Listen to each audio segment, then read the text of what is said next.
Hello, everyone. Welcome. Excited to get going here in a minute or minute and a half.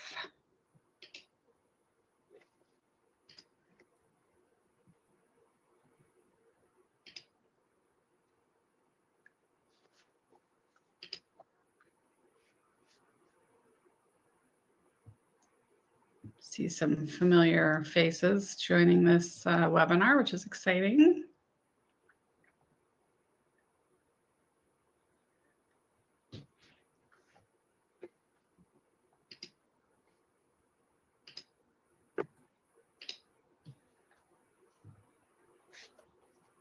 We'll get going in about 1 minute here. This is when we need that awesome waiting music. I need to work on that.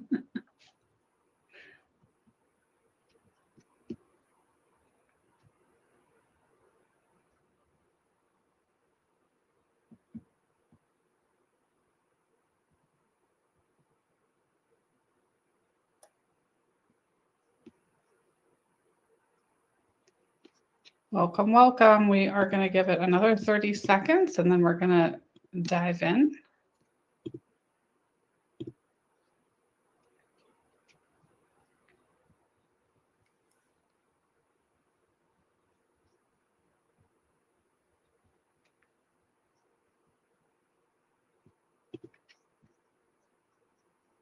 David, welcome all the way from London. Glad you could join us. I love that. If anybody wants to pop into the chat where they are joining from, that is a great example there, David. All right, I think we will get going just to be respectful of everyone's time.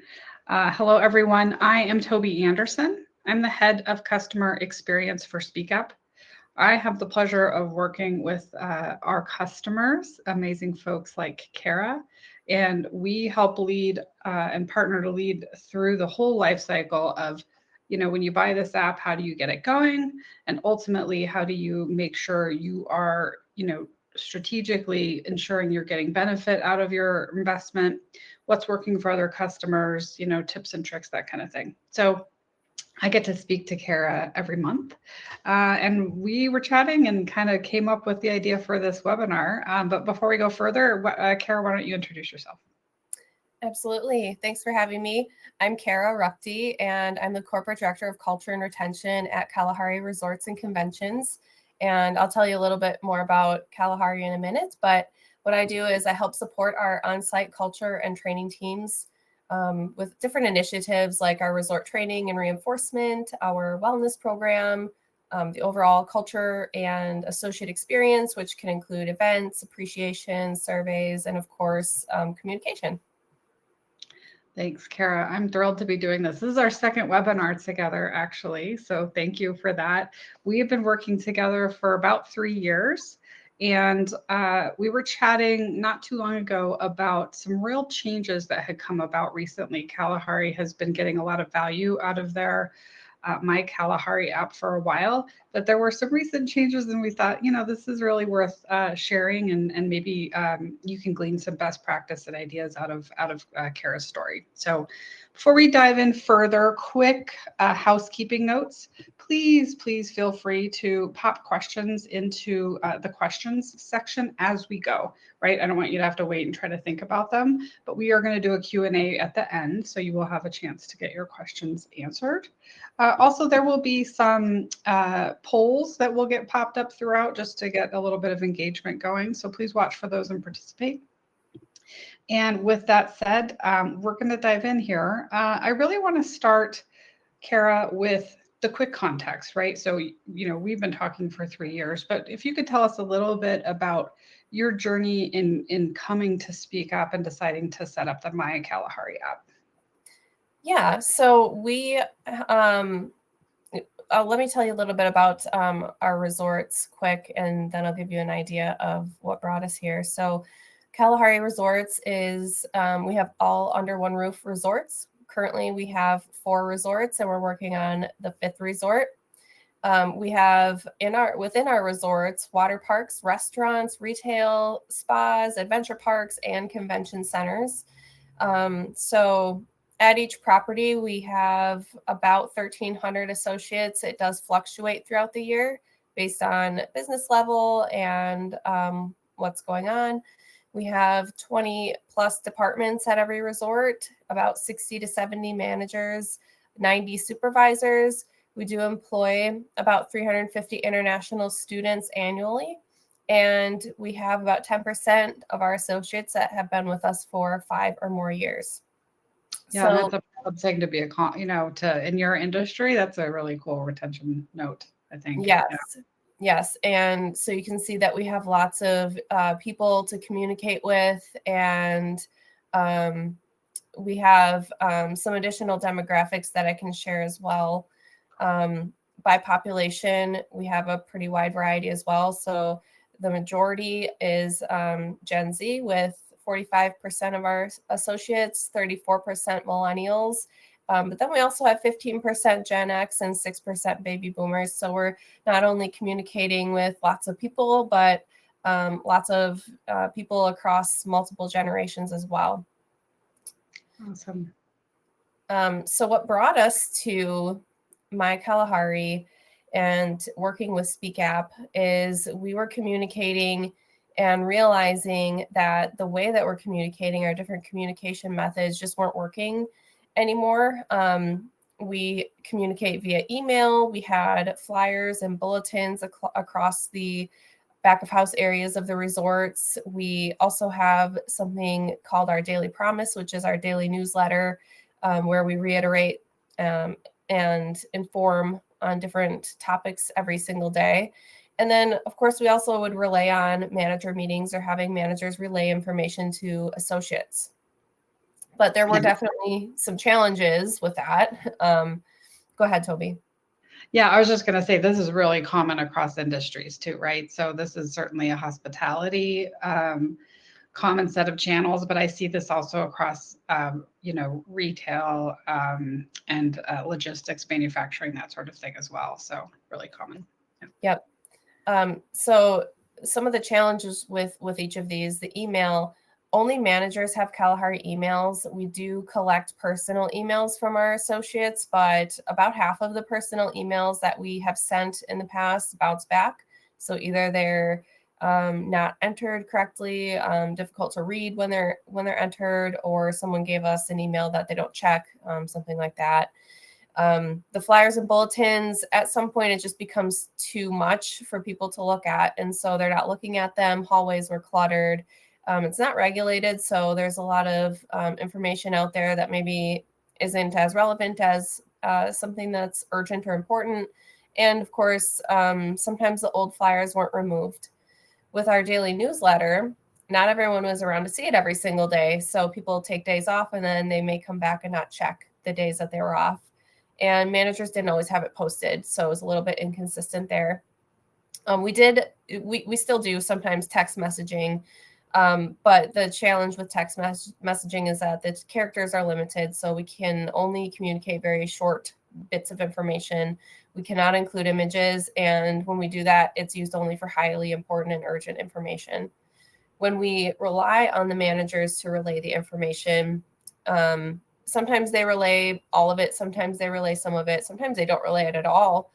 Sometimes the information that they do relay creates more questions that they can't answer because they don't have all of the information themselves. In addition to all of those things, everything had to be translated manually because we do have a high Spanish-speaking population as well. Which brought you to? Which brought us to My Kalahari. So we started to realize more and more that people are relying on their phones for everything, including communication.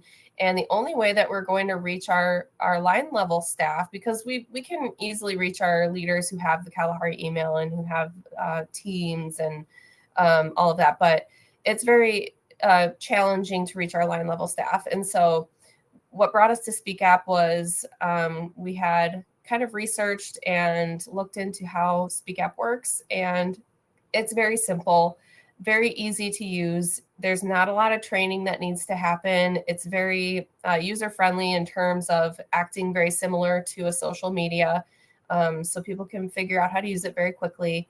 But yeah, we did realize people are on their phones. In fact, we have a challenge, like many places probably do, keeping their associates off their phones at work.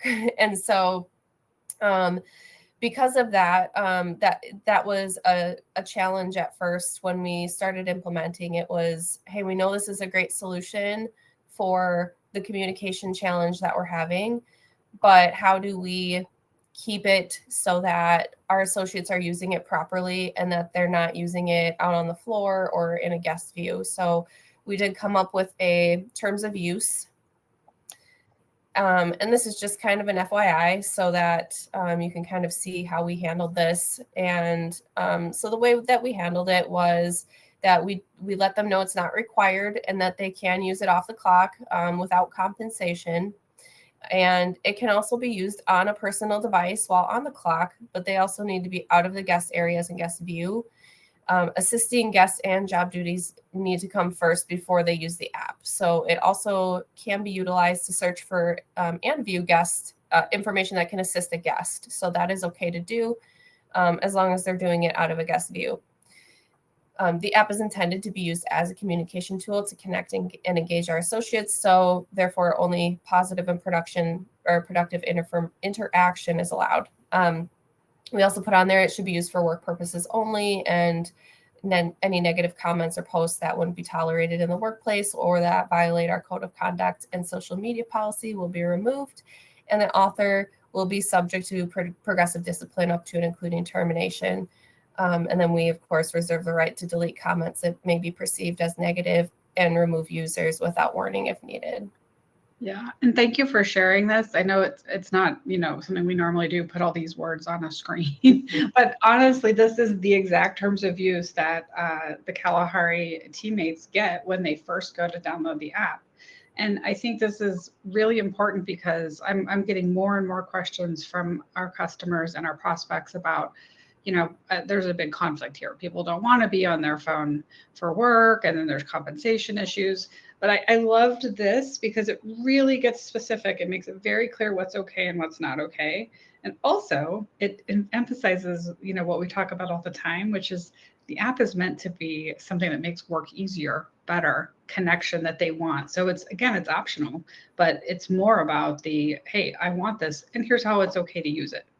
So thank you for letting me share this specifically, because I know people love to see what that looks like. So thank you so much for giving us that context and that background. I'm going to transition away from our slide deck here so we can really just focus on our conversation. By the way, if those attending haven't noticed, there's a poll up, so please hop in there and take the poll if you get a second. But Kara, as I mentioned, we were chatting not too long ago. We were looking, we always kind of touch base and look at your metrics, and you really had a bump in metrics recently, and we started talking about what happened.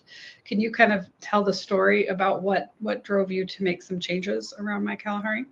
Yeah, so we have seen My Kalahari as a success from the beginning, and we have seen really good engagement and retention rates and all of that. But after a couple of years, we hit a bit of a plateau. And what happened was I actually attended a webinar that you had put on, and I always forget the name of the company. But they were talking. Sorry, go ahead. No, sorry, it was Putt Check. And okay, Putt Check, yes. Putt app, which I love that name. Yeah. And they were talking about how their app was their main form of communication. It's a pretty large company, and they had 98 or 99% of their employees activated. And I was completely shocked at how such a large company had accomplished that. And what they did was they talked about how the app was 100% their communication. Everything was gone. No posters, no mass emails, no newsletters. And I don't know if we will ever be able to eliminate all of those, but it really got me thinking that we can do better and we can get more buy-in from our teams and get them to start using it more. And so we got really serious about making My Kalahari our main platform of communication. And so we did several things. The first thing we did was we had a meeting with our general managers discussing how our old methods of communication are not reaching everyone. And what we kind of went through the numbers. We discussed a few things that we tried for engagement, and we all agreed that it's crucial that the posts are coming from managers, directors, and general managers, not just human resources. And so, after all, no one wants to hear only from HR. They want to hear from their property leaders. And so that was something that was very important to us, and a really major thing that we knew we had to change, because at the time, most of the posting was coming from us and our team. And Kara, just one clarification there too. This was not necessarily new to you. As a team, you had encouraged leaders to post and participate. So it's not like you hadn't done that, just to be clear. But I think this was more of a, hey, let's look at the data compared to what's happening. And that helped reinforce what you had already been saying all along. Yeah, absolutely. And so what we did was we tasked the GMs and our teams who oversee the app on a property level to have a meeting on their own and come up with a plan to increase the usage through relevant information and getting our leaders to post and engage. And so some of the things that were done, one thing was we created a survey question on our semi-annual survey asking what associates wanted to see posted. One of those things that came up was something as simple as seeing our associate dining room lunch menu. And so just simply asking them what they want to see helped give us an idea of what would be valuable for them, rather than us assuming what's valuable and only sharing what we think is important. We also held a couple of My Kalahari how-to sessions for our leaders, again, to show them, again, how easy it is to post and show them the different capabilities other than just posting a simple update. So we taught them, again, how to post events, how to create groups on their own, how to create news stories and polls and things like that. In addition to that, instead of asking managers to post and just assuming that they will do it, which we had been doing, our teams went to the managers individually with content ideas and showed them right then and there how to post and walk them through their first post. And I think that was huge. Our managers seemed intimidated, although the process is extremely simple. But once they post once, it seems like they keep posting. So one quick question there. I think I love this because we sometimes just assume that just because somebody smiled and nodded in a training session that they're going to go do something, but they're not going to be willing to say like, I don't, that scares me. Like they're just not going to do it. So I love that you did it. You mentioned your team went out. Could you just say just a little bit about how your team is structured and who was on that team that was able to approach them? Yes. So we have a culture and retention manager and a training manager at each property. And our culture and retention managers are the ones that primarily oversee the app and the content on the app for their locations. And we are all part of human resources. And so the culture and retention managers really took ownership of this, and they were the ones spearheading this with the GMs, and took it upon themselves to kind of, they're already having meetings regularly with our leadership team. So they would either pop in when they're, attending a pre-shift meeting, or if they had a scheduled meeting, they'd kind of bring it up then and give them some ideas. Some other things, or something else that they did was if there was a manager meeting, which they typically will do on a weekly basis at the properties, somebody might say, please relay this to your teams. And our team members would quickly say, oh, that's something great for the app. So even just getting them in the mindset of posting instead of just asking people to relay the information was helpful. Nice. Amazing. So I know I interrupted you there, though. Were there any other strategies or tactics you wanted to hit on, or was that the bulk? Just a couple. The GMs themselves started posting more, and I think that was extremely beneficial as well. People want to see the general managers and what they have to say. And our teams also agreed to continue posters, but eliminate important information such as dates of the events and telling the associates to see the app for details. That was something else that we've tried. And we also like to create more incentivized posts. So quizzes where they win a prize for answering correctly, asking questions so people have to engage and answer. So we've really been working on doing more of that. Nice. And you've gotten a big bump in activation, but do you provide a mechanism for somebody who's just like, maybe they don't even have a smartphone and they're not going to get the app? Do you provide a kiosk or a laptop or something people could access My Kalahari on? So every human resources has several computers that people can use. And we also have some tablets now that people can use for training purposes, but those would be a couple of ways that they can access it on property. Nice, nice. There's one more way you can say there's still access, even though, the app is not required, basically. Yep. Yes. Nice, nice. Amazing.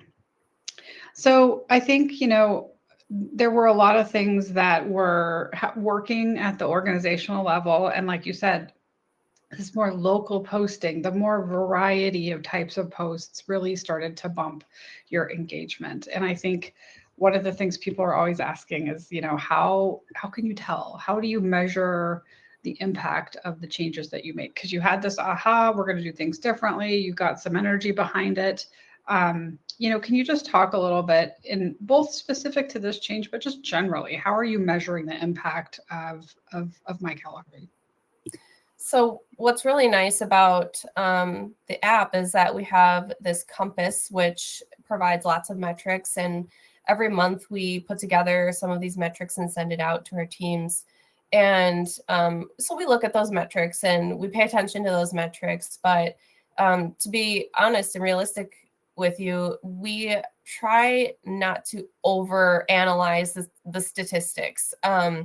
We really like to, something that I kept thinking was we don't want to cause any posting paralysis where people feel scared to post something because, this isn't going to get the engagement that we want, or this might not get enough reactions or comments. And so we like to be very organic with it and try new things. Is this going to work? And if people don't react, we're not too worried about it. It's we just keep trying new things and keep trying to post things that the people like. People like to see themselves. That's one thing that we've realized. They like to see people. They like celebrations, and they like to see information that they might not see otherwise. And so I don't have a really good answer for how we measure success. I mean, if we see the numbers are continuing to go up, that's a good thing for us. And I think, I kind of mentioned before, we hit a plateau and we were like, okay, well, what can we do better? And then we were motivated by that webinar. But I think as long as we're seeing some positive movement, we're happy. And we always strive to do better. But again, we don't want to over analyze it because we want to continue to try new things and be organic with our posting. Yeah. And, that's something that struck me about working with you all along is I feel like you're always up for trying something new. I remember in the early days, we had just come out with the SMS invites and you were like, let's go for it. And we saw some bumps out of that. And then then you kind of hit a plateau. And I think the other thing that has struck me is, for example, your menu. You provide a lot of resources, information that people could get to quickly through the app, whether it's your benefits. My Kalahari, by the way, and Kalahari and Kara have put together an amazing wellness program at the organization, and so they use the app to promote that. So there's direct access to that information. And that's something that's also struck me as super interesting and great about what you do and your approach that, and you and I, we talk through, and your team, we talk through the data, what's trending, but, you have not said, we must reach X number or else, because then, like you said, you could get unintended consequences out of that. So thank you for sharing that approach. Amazing. So, okay, you you tried this change, you've kind of been measuring it. I mean, how would you characterize how things have gone? Obviously, we put in our title, we did see a 27% bump in your app engagement in 3 months, and that's data we can prove. But what's been the sentiment around the changes that you've made? We're hearing more people talking about it at the property level. And that to me is awesome, because when people are talking about it, it means that we're doing something that is worth talking about. And where before that wasn't really the case. So people are saying, oh, this is on my Kalahari now, or go to my Kalahari for this. And so when we actually hear people talking about it at the property level, that to us is successful. Yeah, you're like, yes. Mm-hmm. Especially if somebody else says to put it on my Kalahari and not your team, yes. Right? It's always huge. Exactly. Always huge. Okay, so if you had to go back and look at how you first launched my Kalahari, knowing what you know now, what might you do differently or the same? What are some of your takeaways? Well, I would say one mistake we made was not having a pre-launch campaign with our leaders and our GMs. Our strategy, it's always difficult to determine who to get involved in what when it comes to any program or any launch or any initiative, because too many people and you have too many things going on and not enough people, and then there are pros and cons to both. So, but what I would have done differently was to involve more people and make it more exciting before we launched. Our strategy was to build it out and have this big announcement and roll out. And we assumed everyone would be as excited as we were. But it turns out people don't always embrace change. And we know that, even if it makes total sense.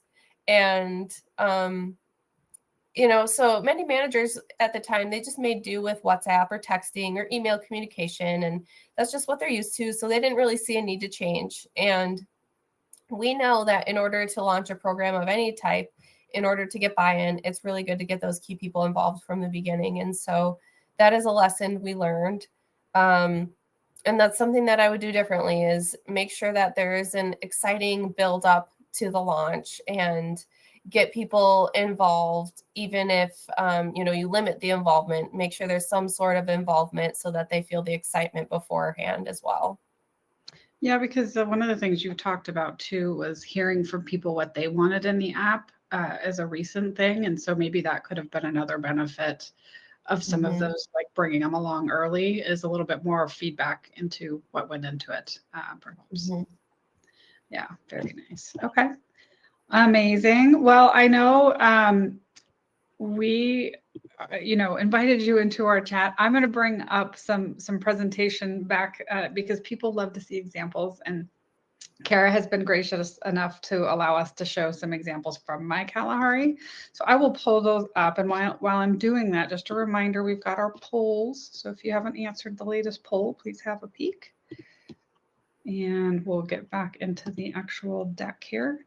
So these are some specific posts right straight out of the My Kalahari app. And one of the things that you'll see, and that struck me, is that local posting has really changed over time. And you'll see the types of posts are mirror a bit of what Kara was talking about. So celebrating people, lots of posts of people, whether it's impromptu like this or my Kalahari has a lot of specific recognitions for people when they get promoted, and recognizing different events and accomplishments.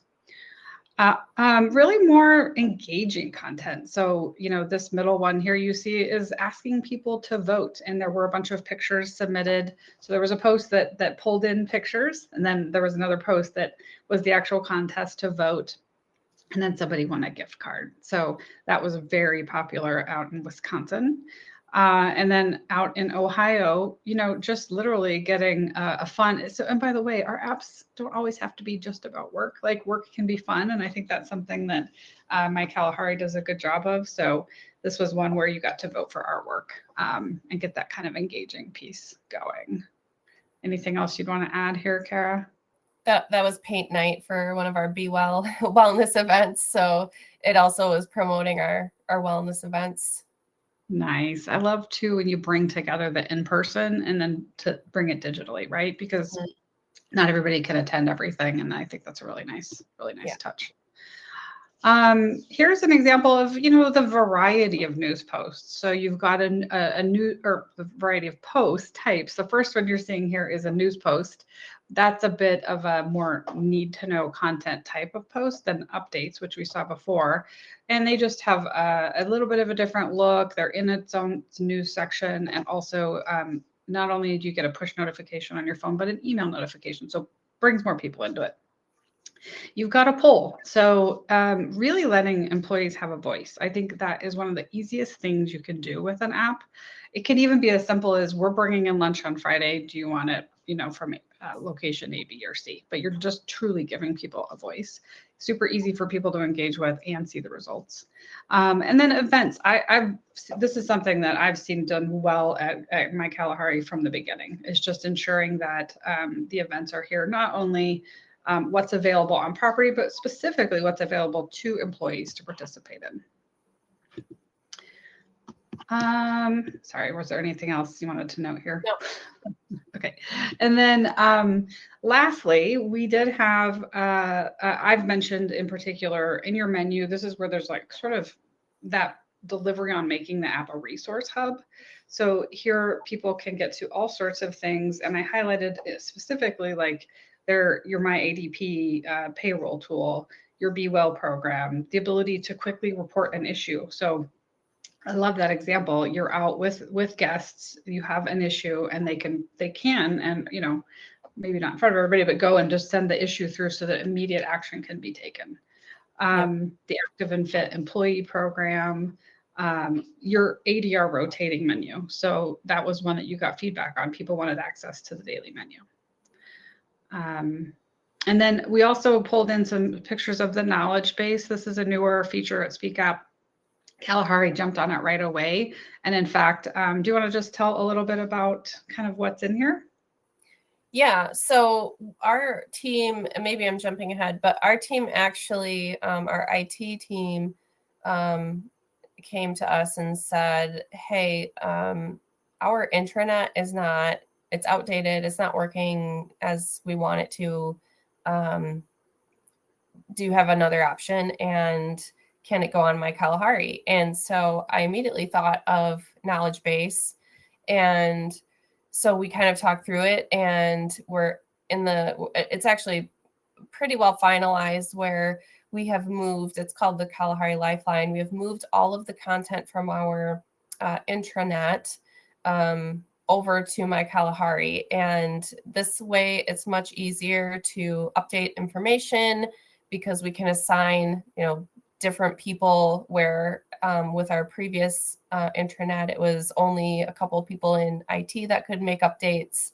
So now we can actually have multiple people that can go in and update information so we don't have outdated stuff out there. We have different categories. It's just organized much better. And we can actually, we have much easier access. So our associates can access the content that's easier, that is relevant to them. And if it's not, then we can limit the access where that was not something that we could previously do. So we have lots of information on there. We have information that's beneficial for our associates regarding resort information. We have HR stuff on there. We have, like you can see, internal job postings, request forms such as like our IT requests, our marketing requests, things like that. Our whole wellness information and categories of wellness and documents are all on there as well. So those are just a few things that we have included there.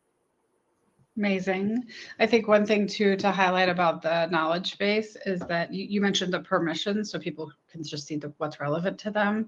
But it's got translation. So when people first sign up for the app, they're actually choosing their primary language. And so they have the ability to translate any content that comes in. So super powerful if English is not the first language. Yeah. Oh, go ahead. I was just going to say too, what's nice is that there you can put links, you can put documents, you can put images. So all kinds of file types can live in there. Yeah, and anything that's text, like the example on the right, that content is actually indexed in the search as well. So, sometimes we call time off, or PTO, or vacation, or sick leave, right? So people can search, and it's going to pull content based on that information, which has been cool. But one of my favorite things about this transition you did was that when we first were talking about it, we met with the team, we reviewed the old SharePoint intranet. And there was this big thinking like it was going to be this big lift. But what I loved is that you had everybody review the content, and you realized quickly, which I think many people would if they took the time, that a lot of it was just not needed anymore. It was junk, right? It was the cleaning house opportunity. So it just turned out to be not as big of a lift as you thought it would be. Yes. Yeah. Thank you for letting us share that example. I think the other thing I just wanted to show was a few of the metrics. Again, I love your approach of, we're not going to set one number that's okay, but just to give an idea, that activation rate, again, for an organization as large as my Kalahari, currently at 72% of the people invited have activated, which is really good for this industry. And again, this is actually decently higher than it was a year ago. And overall, the usage of the app, and I talked about trends. That's something that we talk about when we meet regularly. But this is saying how many people have come in at least monthly over the last year. And as you can see, that's just continued to go up. So it really highlights the work that the team has been doing and that those GMs and local folks have been doing, and ultimately shows that there are results going on. And we can do things like take a look at the interaction with the content. So this is saying that, for example, in September, up to 60% of the people who were looking at content did, posted or commented or reacted or participated in some way. So it just shows that it's not just signing in and looking, but actually participating with the content. So just wanted to share a few of those examples. I think, we have, of course, the polls going. We have the opportunity to add questions. So please pop those in if you haven't already. Kara, was there anything else that you wanted to sort of share or take away before we transition into Q&A? I don't think so. Okay. I mean, you've done a great job, I think, of sharing your story, and I super appreciate it. So with that being said, we are, opening the floor up to questions. I saw a few in chat as well in the questions section. So Bill, My Kalahari has been launched. We've been working together. It's a little over 3 years, Kara. Does that sound right? It's about 3 years, yeah. Yeah. So that's one of my favorite things about your story is that, again, you have found value all the way through, but there are these points where you kind of just have to step back and look at how is it going and what else could we do? Keep pushing that threshold. Another question that came through. So no intranet anymore. Is there a way to access My Kalahari on desktop for those with email that are on a computer all day? Absolutely, yes. There's desktop and mobile. So both of them are just as easily accessible as the other. Yep. Yeah, I would say, would it be true that you and your team might use the desktop the most, actually, the content creators in some cases? Probably. We have a lot of leaders that probably do that as well. We actually encourage them to set their opening browser page to My Kalahari just to remind them to check it if they're not on their phones checking it. But we do. I would say it's a good mixture of both. We use desktop regularly, and we also use mobile. Nice. Yeah. Obviously, at Speak Up, we're big users of our own product. And I absolutely use both 100%. One little funny quirk, sometimes there's different things that are a little better. And for example, our GIFs work really well from the mobile device. So I like to use my app when I'm doing GIFs. Let's see what other questions we've got here. Do you use the no email option? David, I'm guessing you might be talking about earlier when Kara was saying from another customer, like they were moving their comms to the app specifically instead of email, or can you clarify a little bit more what you mean?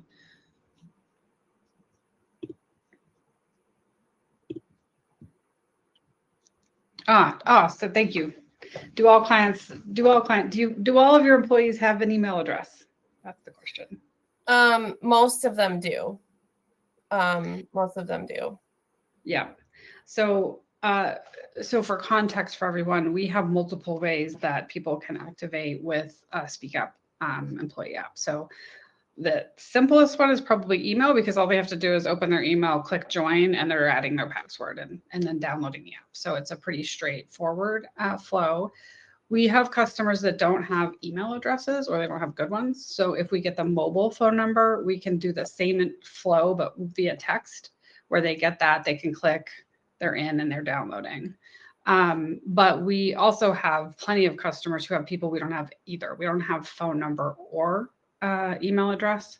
And for those, we use some specific piece of data about that employee to let them activate with a QR code. So they can download the app, enter in that piece of information. It could be the employee ID. We have some customers who create like a form of like date of birth plus their initials. And when they enter that, our system recognizes it and lets them in. Yeah. So, but in the case of my Kalahari, because that email is there for the majority, that's really been our main focus, in addition to the text messaging. Yeah. And even if they don't have a company email, we have a personal email on file for most of them. And like I said before, a lot of them bounce back. So sometimes we can't reach them that way. So that's when we would use other methods. Yeah. Yeah. Good question. I think it's getting better though now, because honestly, we get on them about updating their email address now and making sure it's relevant and current. So nice. Yeah. That data, it makes a big difference, right? That's also how we make sure people get the right messaging and the relevant information, is that connection we have to your HR tool and lets us know like which property, which department, et cetera. So another question came in. Each property has its own page. Do they all use it the same? Are there better properties than others? How do you help those that are struggling? So That's a great question. I would say we have a good strategy overall that's consistent. We actually come up with we call it our excitement calendar or excitement sheet, rather than big, huge annual spreadsheet. So we try to make it sound more exciting than what it is. But we have different topics for each month that we focus on, and we include my Kalahari strategy within that. So our teams have kind of an overall theme and goal, and they're doing many things the same, but we like to give them kind of free rein to come up with their own things, because every property, we have 2 properties in the Midwest, and then we have one down south and one out east. And so there's different markets, different associate populations out there that like different things. And so we kind of let them decide what's going to be best for their properties. And we can tell when a property has typically been struggling. It's because we don't have a person in the culture and retention manager role, because we don't have someone that's really taking ownership of the app. But I wouldn't say that we've really recently anyway had one property that's really struggling. I think everybody's really, especially now that we have more variety of posters happening, I think that it's really starting to pick up in a way that everyone's operating pretty well. Would you say so, Toby? Totally. I was going to say, it's funny because when my Kalahari first launched, I'm not going to name names. One of the properties was like really into it. There was a lot of enthusiasm, and it showed in the overall usage. And then over time, there was one property who, as Kara said, didn't have a culture and retention person in place. So big difference. But over time, things change, right? Employees move along, or, you will get people with different levels of excitement or even comfort with this type of communication. And of course, let's face it, different businesses will have different struggles or a lot going on. And so, a level of attention can vary. But it's what I love about what you said, that's why getting more voices in there is huge, because it mitigates that risk of losing momentum in a location because of you can't just rely on that one person. If we had a property that started to struggle, the first thing that we would do is go to the general manager, because they're the ones, if they start posting, all of a sudden we're going to see an increase again, because people just want to see what the general manager has to say. And so if we can get them to start posting more, or if we can get them to rally around it, we will see an increase. Yeah. And we do, when we do our, like a big review every year, at least, we take a look at by property, like quantity of content versus the results they're getting. So that if there's a property that's like really low on content, that's definitely something we can guide them with, for sure. Christy, I love that you've got such amazing questions. Another customer of mine. So a couple more here. Have you, does the corporate audience create posts? Is there a corporate voice that's posting, or has its own group that you post to, or is that really even not there? So that's me. Yes, I do post on a corporate level whenever there's something relevant. And we have our teams. I give them metrics like, hey, you should be posting at least twice a week, and they're all posting way more than that. So we don't really even pay attention to it. I try to actually not post constantly, because I want the voice to be seen as important when it does post. And so I try to limit it to a couple times a week to come from the corporate voice. But yes, there is that. Yeah. Another question here. Getting people from a WhatsApp culture is hard in our organization. Do you have any tips? That's a tough one, because that's where we were at. And I think just it's taken time. It's taken time for our leaders to see how much our associates appreciate using this communication tool. And it's a journey that we're still on, to be honest. And I know, Speak is working on some different permissions for chat features. And I think that we have that turned off right now, just because it's such a big organization. But it's with the different permissions that I think are coming up, I think that will be something that we turn on, and that will make a big difference as well. Because that feature, if you have that turned on, I think is definitely a direct replacement for WhatsApp. Yeah, we're super excited about the new chat. Our current chat is very basic and does what it should, but it's way more WhatsApp-y what's coming. So we're excited for that. And like Garrett said, actually even having, which will be a next phase, will be some permissions to control who can start chats, which is super important, of course, especially in the US. But David said he's not alone, so thank you. One other really good question here. Have you experienced pushback from leadership specifically about using the app? It's funny. I think not necessarily. I think they see how easy it is, and there's really no good there's no good reason for someone to say this doesn't make any sense, because it just does. But we have had people who don't know how many associates are actually on the app or haven't looked at that say, well, how many people are actually on there? Why is it so important that we're posting? And so once we share those metrics, then they're like, oh.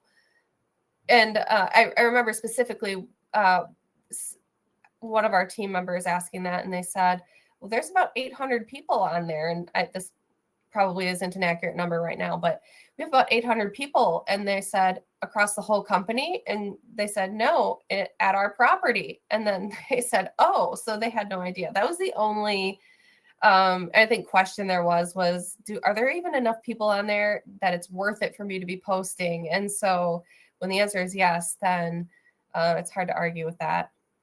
Absolutely. And I get that. there are some industries like construction and sometimes manufacturing where it can be hard initially to get a lot of people on the app. And so that's a common objection I'll hear. Well, there's only so many people on there. And I always like to say, okay, but how are you communicating and reaching those people otherwise? Right? They are people without company email. So, you came here for a reason. You have an app for a reason. So take advantage, build momentum, communicate with the people who are here. And catch them right away. Catch them right away in onboarding when our teams are doing that now where, okay, you're in your onboarding session, and at the end of onboarding, we're helping them get on the app and make sure that they know how to register and that they've got the email and all of that. So capturing them right away. Yeah, what a great point. Absolutely. Amazing. Any other questions from the audience? I think we're kind of coming to an end here. Thank you so much, Kara, for spending the time. You, as always, are a pleasure to speak with, and I love your story. I did just bring up, we're doing another story here. Actually, Bill is here. He's going to be speaking with us in November about how Lexicon, another customer of Speakup, really focused, along with his colleague Janelle, about raising awareness about mental health and construction. And I know mental health is not specifically a construction concern. It's across, especially any frontline industry. So I'm thrilled to be planning to share this story with Bill and Janelle, because there's a lot of great tips in there. So again, Kara, thank you. You are always a pleasure to hear from. And so thank you so much. Yes, we will. There's a QR code here to register, and maybe my colleague can pop the registration link in the chat actually for this. That would be amazing if possible. I don't have it handy. Oh, and there is another question. Sorry. If you have time for one more, Kara. Yeah. How do you build excitement for employees to join, especially if they aren't tech savvy or have security concerns? Well, our IT team is very particular on what they allow. So we can reassure anyone that their data and everything is secure. But so that's usually not a concern.